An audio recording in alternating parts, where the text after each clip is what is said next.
So you're finally ready to either buy or rent a home. You found a beautiful one. You called your realtor and they said, sign a buyer's representation agreement. And you're like, well, why? I just want to see a house. Can you just take me to see the house? Hi, my name is Sara Bettale, and if you're watching this video, chances are I sent it to you because I asked you to sign a buyer's representation agreement. I'm going to get straight into the video because I don't want to waste your time. First things first, this is what you need to know. In the state of Texas, anytime that a real estate agent opens the door for you to view a house, they are working for the owner of the property. That's right, they're not working for you, even though they open the door for you. They are not working for you. They are legally obligated to work for the seller of the home, meaning they are representing the best interest for the seller of the home. That means anything that you tell me, I've got to tell them. If you say, hey, I really like this house, I would pay full price for it, I have to tell them. I can't keep that secret. So how do we get around that? We get around that with one simple piece of paper, the paper I asked you to sign. Something called a buyer's representation agreement. That is a promulgated form. Promulgated just simply means that it was created by a bunch of lawyers. So we have a promulgated form, meaning that it is airtight and we can't really mess with it. It is a fill in the blank form that allows us to work for you.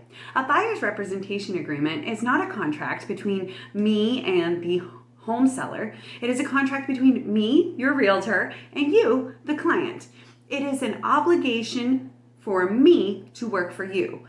An employment agreement between me and you, not me and the home seller, nothing else. So what does that mean? Well, in the form, you'll see a bunch of things that say where I'm allowed to work, how much money I'm asking for, and what the terms are. So there should be a term beginning date and a term ending date, as well as some information about how much it costs for me to work for you. That being said, if you don't get a home, if I don't get you a home, I don't get paid. So although it can be very scary to sign the buyer's rep, and if you're not working with me, I would definitely ask whoever you are working with, what happens if I find a place and they won't work with a buyer's rep? In my case, if I find you a beautiful home and you love it, and the seller simply says, nope, I'm not going to pay a buyer's agent, which would be me. So if the seller says they're not going to pay my commission, then I'm not a jerk. I'm simply going to let you go and walk into that transaction by yourself. Now, I am going to suggest very heavily that you do your due diligence, which means you just look into everything, get inspections, make sure that the seller has a survey.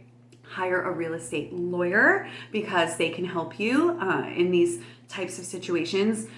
So it's still going to cost you a little bit of money out of pocket. However, if you found a place that you love and the seller just simply won't work with a real estate agent, I would not hold your feet to the fire. However, some agents may. So please be careful when you do sign these representation agreements that you get written notice that they will not hold the contract as binding in case of you finding a place that simply won't work with a buyer's agreement or a buyer's agent rather. But in the case that you do, I would absolutely sign the thing. All it is doing is saying that I or your real estate agent are able to do the things for you. That includes holding some information private as long as it's nothing crazy.